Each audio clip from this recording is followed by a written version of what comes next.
Spoiler alert, it's only 65 bucks. Take your work and gaming experience to the next level with the ViewSonic XG340C 2K ultra-wide high-end display. The XG340C 2K 34-inch 100Hz ultra-wide monitor features HDMI 2.1, AMD FreeSync Premium Pro, a 1000R curved screen, VESA display HDR 400 and 1 millisecond response time for the ultimate immersive gaming experience. And take control of multiple devices with KVM support while also taking full control of your display via the Elite Display Controller. To see the full list of specs and features, follow the sponsored link in the description below. All right, so today we got a video here featuring two different Montech cases. It's funny, Montech's a brand that we just recently learned about, like within the last 2 years at the most. We were at Micro Center doing a budget build and we came across this Montech case we had never even heard of. Fast forward now, we've been working with them for a while and we actually really liked their stuff. So what we've got right here are two versions of the same case. This is the Montech 903. So the black case is the Montech 903 base. The white version here is the 903 Max. We'll start with the base because I'll be honest, the price point on these is just right, because Montech is a brand that's about how much quality and how much feature set can we bring you for not as much money as other brands really want to charge you. So you also might notice right off the bat, it's got a very similar design to another case that used to exist. But anyway, that aside, we're gonna talk about the price, we're gonna talk about the features. 65 bucks for the base. Now, what do you get for that? Well, on the top, we have a magnetic nylon filter, which is only necessary, honestly, if you're bringing air in through the top, but most people use it as an exhaust, so I would just pop the filter off. You can see on the top, we have provisions for an offset 120 mount. So we recently talked about the fact that the reason why we offset 120s is so if we have motherboards that have tall VRM heat sinks, they don't interfere with maybe a radiator hanging down, because of course this case will support both air cooling and radiators. Or you can fit three 140mm fans on there. On the back, it has a pre-installed 140mm fan, super basic PWM fan. Don't even know what kind of bearing it is. You get captive thumb screws on all 4 screws for the panels. Actually pretty nice too. So basic steel, stamped steel type of construction. It's about the rigidity you would expect from a stamped steel product, but check this out on the back. Massive cutout so that you can mount your motherboard and then put your cooler in afterward, which makes it super easy to screw down the motherboard. So if you have to pre-install the cooler on some smaller cases, this is a mid-tower case. It's not a very big overall case, but the design is intended for you to be able to work on it and have it not be in its own way, if you will. So if you were to install the cooler first and then go to put the motherboard in, the cooler could obstruct the getting to certain screws. So big opening here that will line up with any socket. That way you don't have one that's like partially blocked by the opening, which we've seen before. We've got 2.5mm drive sleds for SSDs, which are not captive, by the way, I need to point that out. Or some sort of a fan controller, RGB controller, hub, whatever. We've got ourselves a wire channel right here that's held down by 3 Velcro straps. For front connectivity, we have our USB 3, a USB-C, our front panel connectors, HD audio, and then that's just the LED connector for the front panel. And then we have our fan cables right here. Not a lot of room in terms of depth for wire management. If I had to guess, I'd say we've got 15mm at the most between the panel and the back tray, so you'd want to keep that in mind. But I forgot I hadn't done the glass panel. I'm glad I caught it. You do get tempered glass, a pretty thick tempered glass too, I might add, for 65 bucks. That's not bad. But if we look down on the bottom, you've got a nice big area to be able to, one, move around your hard drive cage, because you do have another 2.5-inch or 3.5-inch hard drive mount down here that you can remove entirely if you want. Again, thumb screws. So if I go ahead and pop this guy off right here, you can relocate it over this way, closer to the rear, because then if you do that, if you look down here, it gives you clearance to be able to have a radiator right here on the front. Still plenty of room for your power supply, and you have room here for a fan thickness added to a 30mm rad. Or take it out entirely, you've got that entire lower chamber now that can double as a place to hide away wires and maybe a long PSU. By the way, I feel like they chose the wrong side because the panel, if you're looking at the case, the glass panel's on the left, it's gonna be like this. So the buttons being all the way on the right, you have to reach across it. I feel like they should have been on the left side, on the side facing the user. Small nitpick for 65 bucks, I think we can overlook some of that. All right, so on the top here, technically the side, as I already pointed out, we do have our power switch, 2 USB 3.0, a USB Type-C, a mic port, a headphone port, reset button, and an LED button that we're not entirely sure what it controls because it does terminate to a 2-pin LED on this end, but I'm not sure what that does, to be honest. So check out the opening for the motherboard.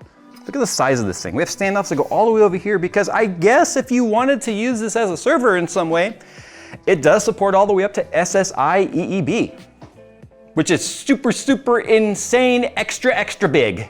So all the way up to EATX or SSI EEB.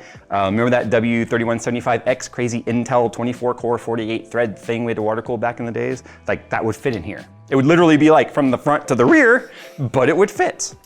If we take a look at the center piece right here though, you can see we even have provisions here to mount 2 120mm fans there on the top, pulling air from the lower compartment, blowing it up into the graphics card if you wanted to. Speaking of graphics card, it will fit up to 400mm worth of graphics card length. In fact, their document even says that it will fit any RTX 4090. This is an RTX 40, hey Doug, this is an RTX 4080. It is the exact same size as the 4090. Anyway, we don't have the gigabyte monster GPU, but as you can see, it fits. You might even still be able to fit a radiator right there because the fans are on this side. So you might still be able to fit a rad right there. That would be kind of crazy if you could fit a radiator right there and this GPU. Yeah, you absolutely could, because I guarantee there's 30mm right there. And I'm losing a few millimeters because I can't mount it. These were pushing it out about 4mm. We definitely could fit a 30mm rad in the front with fans and a 40 series behemoth graphics card. Anyway, let's talk about the front now. Oh, there is one thing I kind of want to give some negative points to here. The fan filter, well, it's shorter than I thought. I thought it was gonna be longer, which means if you put this in like against a wall, getting that out would be tough. But if you have this too close to the wall, you still are gonna have to really sort of finagle that out. But you can see it's just long enough to really much cover, to basically cover where the fan would be on your power supply, intaking from the bottom. Let's talk about the front. This should just pull off. That was pretty easy. Yeah, because this is just magnetic. So the top tab, which has this kind of a angle to it, goes up underneath. That's it. That is a super easy filter to deal with. So let's talk about the mesh real quick, because airflow is key, obviously. So the porosity on this is 51%. So what that basically means is 51% of the surface area on the front here is open versus what's solid of the mesh.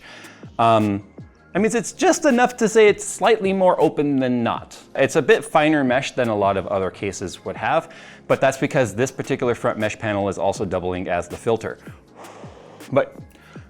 And this is super unlike scientific. I've had some cases where I would blow on the front filter or front panel and feel no air going through. Even slight breath I can feel on this, which is kind of nice. So anyway, we do have a little bit of a defect on this one. I want to point that out right there. There's 2 plugged up holes for whatever reason. I think that's just a stamping issue. 50.9% porosity now, whatever. 65 bucks, guys, okay? Anyway, it does also bring in some from the sides right here. These, I feel like these are more decorative than actually useful, but they're there. Just want to point that out.